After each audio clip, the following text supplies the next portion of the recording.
এক বিদেশি জার্মানির ছেলে আমার প্রেমে পড়ে। তার সাথে আমার ফেসবুকের মাধ্যমে পরিচয়। আমার ফেসবুক চালানোর অভ্যাস ছিল, এমনকি আমি ফেসবুকে অনেক ছবি আপলোড দিতাম নিজের। আমি দেখতে অনেকটা স্মার্ট এবং সুন্দর ছিলাম, তাই বাংলাদেশি অনেক ছেলেরা আমাকে মেসেঞ্জারে নক দিত। আমি সেগুলা কেয়ার করতাম না। যারা বেশি বেশি নক দিত বা ডিস্টার্ব করতো তাদেরকে আমি ব্লক করতাম। এটা আমার একটা অভ্যাস ছিল। আমি তখন অনার্স ফাইনাল ইয়ারে পড়ি। আমি একজন মধ্যবিত্ত ঘরের মেয়ে। আমার এক ভাই এবং আমরা দুই বোন। আমি সবার বড় ছিলাম। আমি বাবা মায়ের আদরের মেয়ে ছিলাম। আমার ব্যক্তি চলায় স্বাধীনতা ছিল। আমি একদিন আমার মেসেঞ্জার চেক করতে গিয়ে দেখলাম একটি আইডি থেকে অনেকগুলো মেসেজ ইংলিশে লেখা। তাই আমি একটু আগ্রহের সাথে দেখলাম। লেখাগুলো ছিল হাই এবং হাউ আর ইউ এবং হোয়ার আর ইউ। আমি তাকে হাই জানালাম, সেও আমাকে নতুন করে আবার হাই দিল। পরে আস্তে আস্তে আমরা দুজন দুজনের পরিচিত হয়ে গেলাম। উনি ওনার দেশের নাম বলল, আমি আমার দেশের নাম বললাম। আমি বললাম আমি বাংলাদেশি, সে বলল তার দেশ জার্মানি। কথাগুলো ইংরেজি হচ্ছে, আমি আপনাদের বোঝানোর জন্য বাংলাতে বলবো। আমি যেহেতু পড়াশোনা জানা মেয়ে ছিলাম, সেহেতু ইংলিশ বুঝতে অসুবিধা হয়নি। আর বিশেষ করে বাহিরে এমন উন্নত দেশের কোনো ছেলে বলে আমার কথা বলার আগ্রহ বেড়ে গিয়েছিল। ওর ডাকনাম ছিল হ্যারি আর আমার নাম ছিল লিনা। তার সাথে আমার প্রতিদিন ফেসবুকে কথা হতো। প্রথম প্রথম আমাদের দেশের বিভিন্ন বিষয় নিয়ে কথা হতো। মাঝে মাঝে ভিডিও কলে আমাদের গ্রাম ঘুরে দেখাতাম। মাঝে মাঝে রাতে আমার সাথে ভিডিও কলে কথা হতো।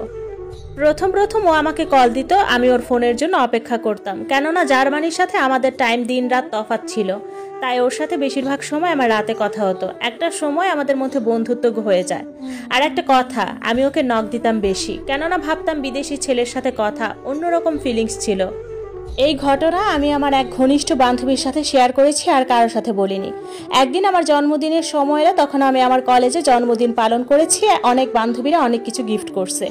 এই গিফটের বিষয়গুলো আমি আমার জার্মানির বন্ধু হ্যারির সাথে বলছিলাম। এটা শুনে ও আমাকে বলে উঠল ব্যাংকের নম্বর দিতে। আমি বললাম কেন? ও বলল টাকা পাঠাবো। আমি তোমার জন্মদিনে এখান থেকে কিছু দিতে পারবো না, তাই আমি তোমাকে টাকা পাঠাবো, তুমি মার্কেট থেকে কিনে নিবে। আমি দুষ্টামি করে হ্যারিকে বলছিলাম কি কিনবো মার্কেট থেকে। ও জানতে চেয়েছিল আমার পছন্দ কি। আমি তখন বলেছিলাম আইফোন। তখন আইফোন 14 চলছিল। ওইটার দাম হিসাব করে ও আমাকে টাকা পাঠিয়েছিল প্রায় 2 লাখ টাকা। ওই টাকা দিয়ে আমি আইফোন কিনেছি এবং অন্যান্য আরও কিছু কিনেছি।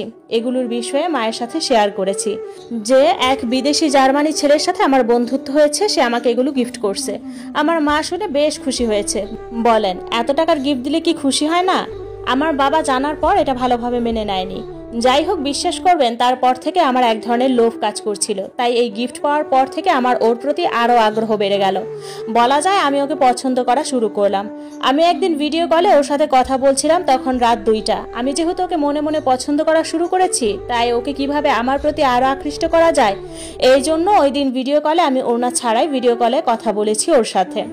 আর ভাবতাম ওদের দেশের মেয়েরা খোলামেলা থাকে, তাই আমি ওর সাথে একটু খোলামেলা শরীরে ভিডিও কলে কথা বলি।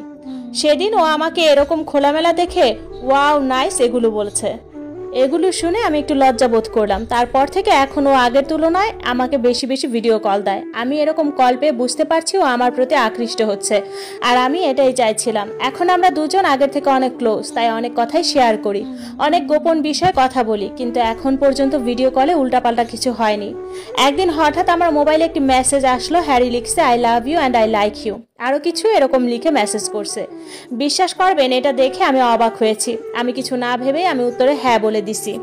সেই খুশিতে হ্যারি সেদিন রাত 3টায় আমাকে কল দিল হঠাৎ করে। আমাকে বলতেছে শরীরে জামা খুলে সব দেখাতে। আমার বিদেশি জার্মানির প্রেমিক হ্যারি। হঠাৎ আমরা অনেক ক্লোজ হয়ে গেছি, আমাদের মধ্যে গভীর রিলেশন তৈরি হলো। বিশ্বাস করবেন কিনা জানি না, কিছুদিন আগে আমাকে আইফোন গিফট করছে, এমনকি মার্কেট করার জন্য অনেকগুলো টাকা দিয়েছে। এক ধরনের লোভ আমার ভিতরে কাজ করছিল, তাই হ্যারি যা বলছে আমি না করতে পারছি না, তাই আমি না করিনি। ওর মতো করে আমি ভিডিও কলে আমার শরীরের গোপন স্থান সম্পূর্ণ দেখালাম। আমার শরীরের এগুলা দেখার পর ও আমাকে কাছে পেতে চাইলো। আমি তখন বললাম তুমি তো অনেক দূরে, কিভাবে আমাকে কাছে পাবে? হ্যারি তখন বলছিল ও বাংলাদেশে আসতে চাচ্ছে। আমি দুষ্টুমি হিসেবে তখন ধরে নিয়েছিলাম, কিন্তু হ্যারি হঠাৎ আরেকদিন আমাকে ফোন দিয়ে বলতেছে যে আমি বাংলাদেশে আসতে চাই, I want to come to Bangladesh. আমিও বললাম আসো, সমস্যা নাই। আমি ভেবেছি ও আমার সাথে দুষ্টামি করে, কিন্তু পরক্ষণে বুঝলাম ও এই ব্যাপারে সিরিয়াস। যেহেতু আমরা দুজন দুজনকে পছন্দ করে ফেলেছি, এমনকি আমার শরীরের সব কিছু দেখে ফেলেছে ভিডিও কলে, এখনও বাংলাদেশে আসতে চাচ্ছে, তাই আমি আর না করিনি। আমি আমার বাংলাদেশের সম্পূর্ণ ঠিকানা হ্যারিকে দিলাম। আর অন্যদিকে হ্যারি আমাকে বিয়ে করার অফার দিছে। সে বাংলাদেশে এসে আমাকে বিয়ে বিয়ে করে পরে জার্মানিতে নিয়ে যাবে। এই কথা শুনে আমি অনেক খুশি ছিলাম, কেননা বাহিরের রাষ্ট্রগুলো দেখতে অনেক সুন্দর, বাংলাদেশের মতো এরকম নোংরা পরিবেশ নেই। এমনকি আমি অনেক সুখে থাকবো, তাদের অনেক টাকা পয়সা, এমনটা ভেবে আমি খুশিতে আত্মহারা হয়ে গিয়েছিলাম।